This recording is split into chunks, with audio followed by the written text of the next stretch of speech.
네, 김민하 시사평론가, 장예찬 청년재단 이사장 두 분과 함께 풀어가겠습니다. 안녕하세요. 안녕하세요. 안녕하세요. 네, 안녕하십니까. 유튜브로 지금 저희 모습 생중계되고 있으니까요. 유튜브 MBC 라디오 시사 채널로도 함께해 주시면 감사하겠습니다. 김민하 평론가, 오늘 어떤 뉴스 가져오셨습니까? 네, 화물연대 파업의 업무 개시 명령으로 강대강 대치 국면입니다. 네, 말씀하신 것처럼 윤석열 대통령 강경한 입장 발표했죠. 화물연대 파업 도저히 불법은 용납할 수 없다. 그렇죠? 그렇습니다. 일단 이제 화물연대 파업에 대해서 오늘 국무회의를 열고 네. 업무 개시 명령을 발동을 했습니다. 그러면서 이제 더 심각한 위기를 막기 위해서 부득이하게 시멘트 분야의 운송 거부자에 대해서 업무 개시 명령을 발동한다라고 발표를 했고요. 예. 이 국무회의 모두 발언에서 자신들의 이익을 관철하기 위해서 국민의 삶과 국가 경제를 볼모로 삼는 것은 어떠한 명분도 정당성도 없다라고 규정을 했고 지금 일부 보도를 통해서 확인이 되고 경찰이 수사를 하고 있는 과정이고 화물연대 조합원들이 체포도 됐습니다만 네.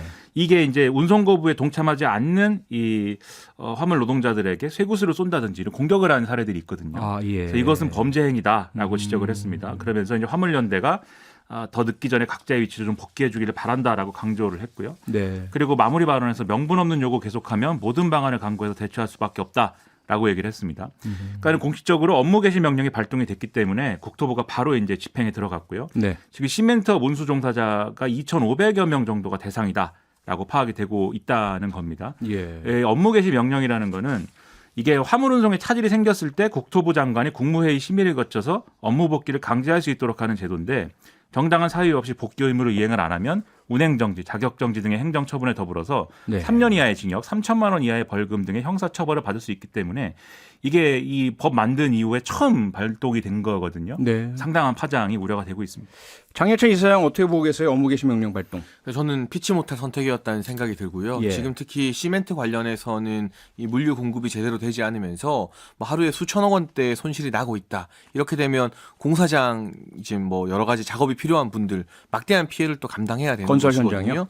이 건설 현장 안 그래도 경기가 안 좋은데 예. 지금 같은 불경기 시대에 뭔가 국가 경제를 볼모로 잡고 협상하는 것에 대해서 자꾸 면죄부를 주게 되면 전례를 남기게 되면 얼마든지 이 사사건건 민노총이 정부를 다 쥐고 흔드는 그러한 세상이 될 수도 있다라는 문제의식을 좀 원칙적으로 가지고 있는 것 같고요. 네. 업무 개시 명령이 언제 생겼는지 역사를 한번 돌아봐야 될 것 같습니다. 이거 노무현 정부 때 참여정부에서 2004년 정부 발의로 통과시킨 법안입니다. 네. 그리고 2011년도에 나왔던 문재인 전 대통령의 운명이라는 책 유명하죠. 거기 보면 그 당시 참여정부 당시에 있었던 화물연대 물류 파업에 대한 노 전 대통령의 이야기가 일화로 소개되고 있는데요. 네. 근데 노 전 대통령이 1차 화물연대 파업 때는 아주 격앙되고 분노했었지만 방법이 없어서 타협을 했다가 화물연대가 다시 2차의 연내 파업을 재개하자 그때는 파업 주도자 등을 구속시키면서 강경 대응했다라는 일화가 문재인 전 대통령의 2011년 책에도 나옵니다. 그러니까 네. 민주당 같은 경우도 이걸 윤석열 정부에서 했다고 해서 무조건 비판만 하고 반대할 게 아니라 오죽하면 민주당의 사실상 정신적 지주라고 할 수 있는 노무현 전 대통령이 그 당시에도 화물연대 파업 강경 대응하고 정부 발의로 이러한 업무 시행 개시 명령까지도 만들었겠습니까? 그만한 사정을 좀 이해하고 객관적으로 이 사안을 지켜봐줬으면 합니다. 네, 김민하 평론가. 그런데 문제는 화물연대에서는 더욱더 강경하게 대응하겠다라고 반발하고 있지 않습니까? 그럴 수밖에 없는 거죠. 이게 지금 화물연대가 소속된 민주노총 공공운수 노조의 경우에는 이 업무 개시 명령은 노동자에게 계엄령과 같은 것이다라고 주장을 하고 있고요. 네. 대기업 화주의 이윤을 위해서 헌법도 부정하는 윤석열 정부의 행태 규탄한다라고 주장을 하고 있습니다. 예. 이제 화물연대 각 지부에서 삭발식을 진행을 하면서 반발하고 있고 당장 내일 교섭이 예정돼 있거든요.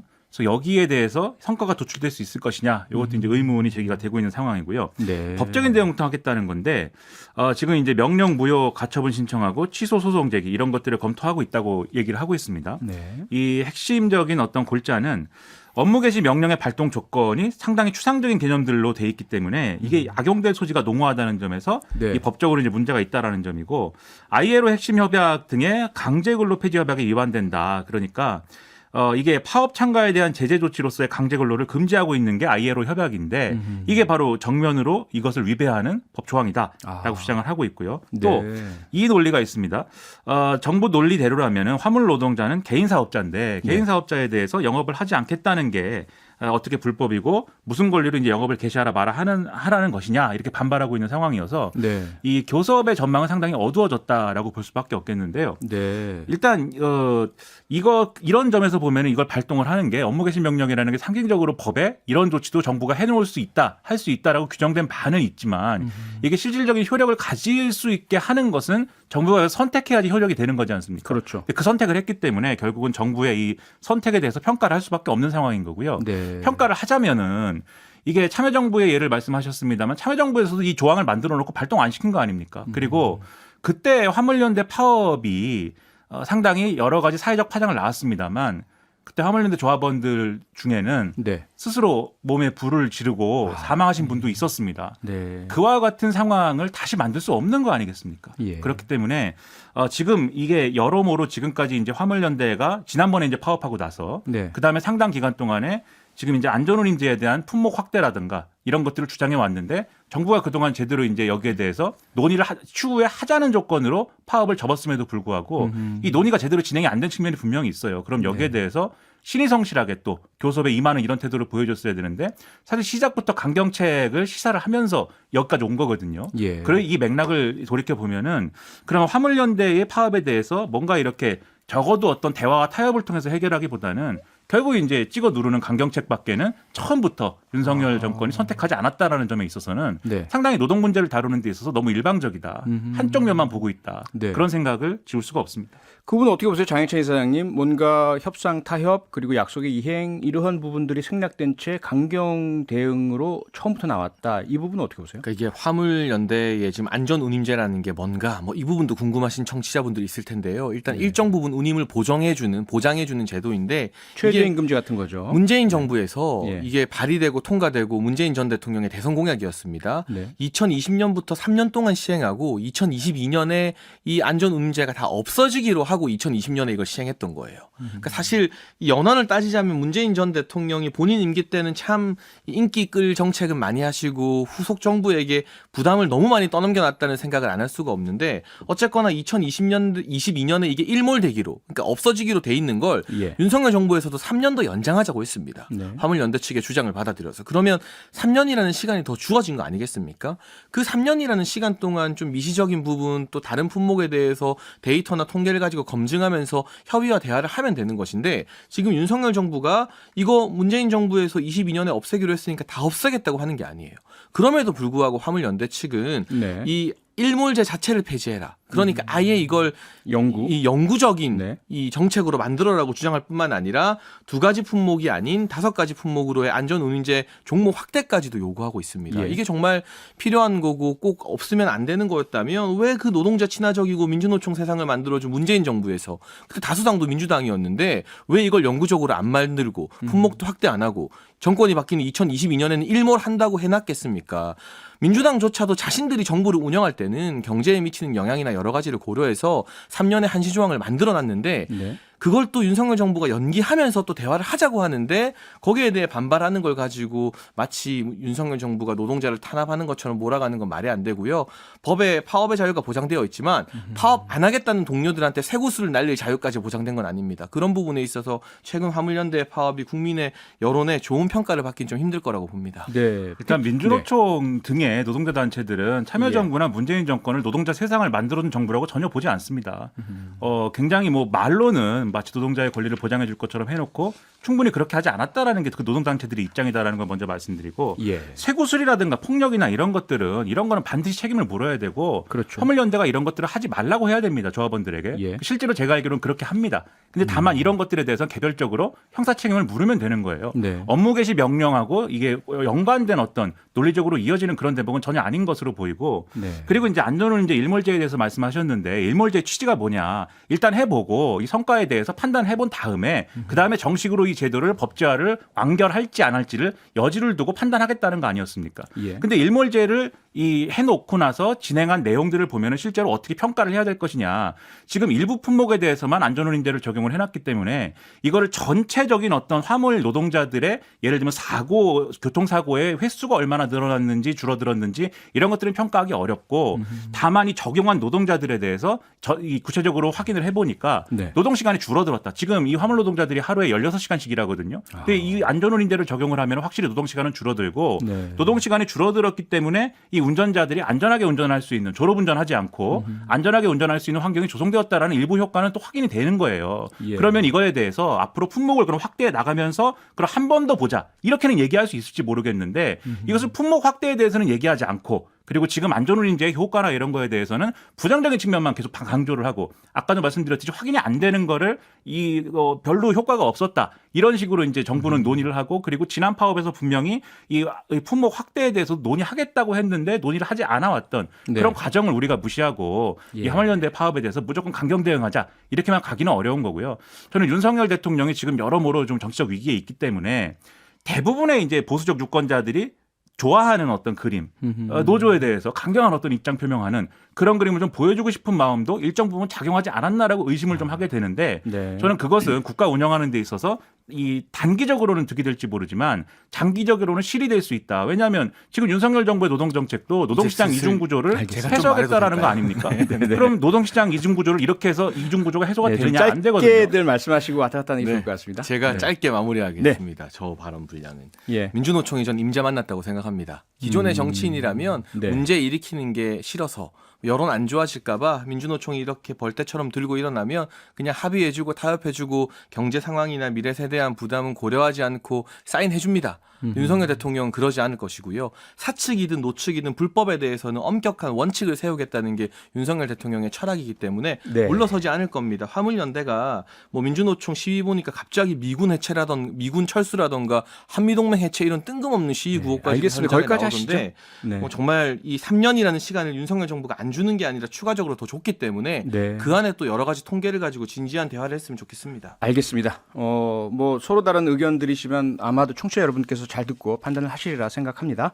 자, 다음으로 넘어가죠. 장해찬 이사장께서 가져오신 뉴스 어떤 겁니까? 저는 현실 정치 이슈인데요. 예. 집권 여당인 국민의힘의 전당대회 시기가 좀 임박해지는 것이 아닌가.